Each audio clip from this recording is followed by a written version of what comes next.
Assalamualaikum warahmatullahi wabarakatuh. Berjumpa lagi bersama saya Rizka. Di video kali ini saya akan membahas mengenai pentingnya dukungan seorang suami terhadap istrinya demi menjaga kesehatan mental istri. Baik teman-teman, akhir-akhir ini kita dikejutkan dengan beberapa pemberitaan di media sosial.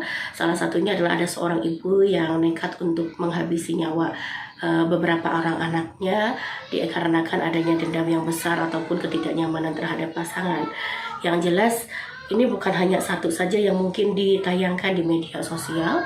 Begitupun sedikitnya saya sharing di sini mengenai beberapa macam hal yang terjadi di lingkungan sana yang mungkin tidak terekspos di media.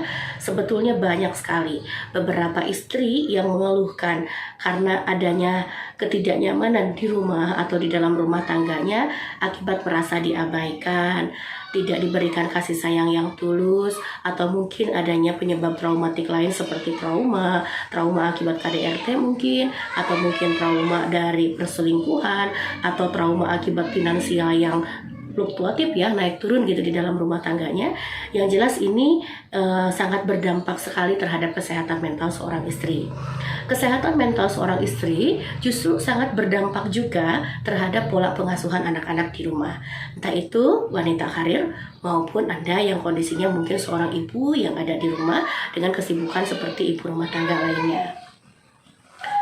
Baik teman-teman, dukungan seorang suami untuk bisa menjaga kesehatan mental istri penting sekali dan tentunya sangat berdampak positif ya untuk menjaga keselarasan di dalam rumah tangga, kebahagiaan istri kita yang jelas sangat berdampak terhadap pola pendidikan atau pola pengasuhan terhadap anak-anaknya di rumah. Nah, apa saja yang harus dilakukan oleh seorang suami? Mudah-mudahan di sini banyak yang nonton ya. Banyak yang nonton itu baik dari pihak istri maupun dari pihak suami untuk bisa saling belajar, untuk bisa saling mengkoreksi apapun yang terjadi di dalam rumah, senantiasa demi tercapainya rumah tangga yang harmonis di dalam rumah. Baik, berikut adalah beberapa cara yang bisa dilakukan oleh para suami untuk menjaga kesehatan mental istri. Yang pertama adalah senantiasa bertanya. Jadi, ada kalanya seorang perempuan ini memiliki sikap ego yang besar, atau dia gengsi untuk mengkomunikasikan atau sekedar mengeluarkan unek-unek yang ada dalam isi kepalanya terhadap pasangannya. Nah, baiknya seorang suami ini senantiasa bertanya. Sekalipun memang apabila terjadi keletihan, jarang sekali seorang pasangan yang memang kecenderungannya masih ingin menanyakan hal-hal yang terjadi di rumah dengan pasangan. Tapi alangkah baiknya kita belajar step by step, pelan-pelan, senantiasa bertanya pada pasangan kita apa yang terjadi di rumah.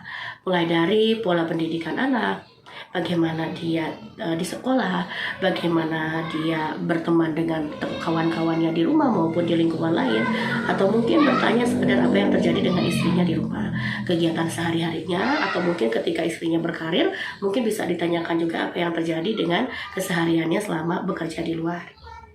Dengan bertanya, sebetulnya seorang istri merasa akan sangat dihargai. Walaupun pertanyaan suami hanya satu atau dua kata, biasanya perempuan ketika sudah ditanya, dia akan banyak menceritakan panjang lebar karena merasa dihargai dan merasa suami akan menjadi pendengar setia. Dan hal ini juga yang akan mengurangi kelelahan seorang istri dan menjadikan ia merasa sangat dicintai, disayangi, dihargai, dan mungkin ada dukungan tertentu secara psikis terhadap diri seorang istri. Yang kedua adalah dengan memperbanyak touching atau sentuhan. Jadi ada kalanya perempuan itu akan jauh lebih nyaman dengan beberapa hal yang namanya sentuhan dari pasangan kita atau kedekatan secara fisik ya.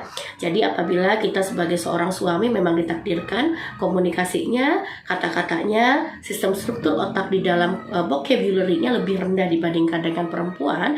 Jadi alangkah baiknya ketika dengan touching atau sentuhan ini akan jauh lebih mampu memberikan efek tenang, nyaman, rileks, dan si perempuan merasakan kenyamanan yang sangat luar biasa merasa dicintai dan dihargai oleh pasangannya. Touching bisa dilakukan oleh para suami di rumah. Salah satunya adalah dengan mengusap bagian kepala seorang istri dari atas kepala sampai dengan bawah pundak, kemudian turun ke bagian punggung. Nah, di sanalah titik relaksasi dari seorang perempuan. Jadi dengan sentuhan seperti itu saja membuat kesehatan istri kita terjaga. Ditambah kondisi yang lainnya adalah membuat kenyamanan, merasa dicintai, dan merasa sangat dihargai. Touching bukan hanya sekedar sentuhan di kepala saja sebagai titik relaksasi perempuan. Touching pun bisa dilakukan di berbagai macam anggota tubuh yang mungkin menyamankan pasangan kita. Hal ini juga bisa dilakukan terhadap anak-anak kita. Kemudian yang ketiga adalah ajaklah sekali-kali istri kita untuk pergi keluar. Ada kalanya baik itu wanita karir maupun wanita yang ada di rumah, dia membutuhkan sedikitnya ada situasi baru atau suasana yang baru akibat penatnya dia melakukan kegiatan setiap hari. Biasanya perempuan itu walaupun hanya sekedar diajak keluar dari lingkungan rumahnya itu merasakan kenyamanan yang lebih luar biasa. Sehingga baiknya agendakan oleh para suami untuk bisa mengajak istrinya keluar. Aktivitas di luar rumah bisa dilakukan seperti makan bersama atau sekedar hangout bersama, jalan, shopping, atau apapun yang bisa dilakukan dengan finansial yang tentunya beragam setiap orangnya, tergantung kemampuannya masing-masing. Yang keempat adalah aktivitas berhubungan seksual. Ini mungkin harus jauh lebih dikomunikasikan lagi dengan pasangan kita, bagaimana tingkat kenyamanannya, apa yang harus dilakukan supaya dia merasa bahagia, dan apa yang mungkin ingin dicurahkan dari perasaan istri kita terhadap kita mengenai seksualitas atau hubungan-hubungan lainnya yang berhubungan dengan kedekatan emosional ibu dan juga bapak.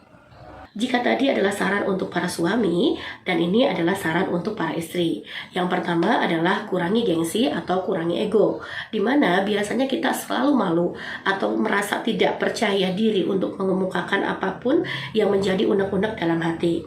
Alangkah baiknya berkomunikasilah dengan baik dengan pasangan kita, apapun yang dirasakan dalam pikiran dan perasaan kita, upayakan untuk senantiasa berkomunikasi sehingga apapun yang menjadi bebannya ibu selama ini di rumah bisa Bapak dengarkan. Yang keduanya adalah libatkan diri dalam aktivitas-aktivitas lain yang lebih positif. Jadi misalkan ibu senantiasa mau beraktivitas di tempat-tempat yang lebih positif, ikut senam yoga, ikut kelas aerobik, ikut kelas-kelas arisan, ikut pengajian, atau ikut apapun yang memang membuat aktivitas ibu di rumah tidak senantiasa monoton ya. Jadi bisa mengurangi tingkat kejenuhan ibu selama beraktivitas di rumah. Begitu pula mungkin dengan wanita karir. Usahakan ada beberapa waktu yang bisa dilakukan di luar dari pekerjaan agar tidak terjadinya burnout atau stres kerja. Dan ini juga bisa meminimalisir kesehatan mental ibu supaya tidak terlalu banyak terganggu. Yang ketiga adalah berkomunikasi dengan teman-teman atau sekedar bersosialisasi. Jadi di sini juga bisa meningkatkan hormon oksitosinnya ibu atau hormon merasa banyaknya cinta kasih dari lingkungan. Ketika ada unek-unek dalam hati, ibu bisa sharing dengan keluarga, teman, sahabat, atau mungkin ibu juga bisa datang ke beberapa ahli yang bisa mengarahkan ibu mendapatkan saran solusi terbaik terhadap masalah yang sedang dihadapi. Yang keempat adalah perbanyak spiritual, yang mungkin ini tidak perlu saya jelaskan terlebih lanjut ya. Setiap orang memiliki kepercayaannya masing-masing dengan Tuhannya, dan baiknya meningkatkan doa dengan ibadah tertentu sesuai dengan agama dan kepercayaan masing-masing mampu meningkatkan kesehatan mental kita. Dan yang terakhir adalah mencoba untuk mengendalikan emosi. Mencoba dengan mengendalikan emosi adalah dengan belajar self-love. Self-love adalah mencintai diri terlebih dahulu. Jika ibu merasakan ketidaknyamanan di rumah, atau ibu sudah capek dengan mendidik anak-anak yang mungkin ada kalanya dia mencengkelkan, atau masalah-masalah lain dengan pasangan, atau finansial yang sedang memburuk dan lain sebagainya, usahakan ibu mampu untuk self-love dulu. Self-love atau mencintai diri adalah berhenti sejenak dari aktivitas apapun yang terjadi dalam diri kita. Misalnya beristirahat dulu, ibu bisa tidur dalam waktu 1 atau 2 jam, ibu bisa melakukan meditasi, ibu bisa melakukan controlling emosi dengan cara-cara terbaik, bisa melakukan aktivitas positif seperti memasak, beres-beres rumah, atau mengalihkan apapun yang menjadi ketidaknyamanan ibu dengan kegiatan positif. Hal ini jelas mampu mengendalikan emosi supaya tidak terlalu meledak ya. Dan yang paling utamanya lagi adalah ini juga berpengaruhnya besar terhadap pola pengasuhan anak kita. Dan hal-hal tersebut tersebut jelas sangat mampu menjadi jembatan seorang istri atau ibu supaya tidak melakukan tindakan-tindakan yang agresif atau destruktif, yang artinya sangat merusak diri ataupun merusak lingkungan sekitar, baik itu terhadap psikologis anak-anak maupun pasangan kita. Baik teman-teman, itu mungkin yang bisa saya sharingkan hari ini. Mudah-mudahan bermanfaat. Terima kasih banyak. Assalamualaikum warahmatullahi wabarakatuh.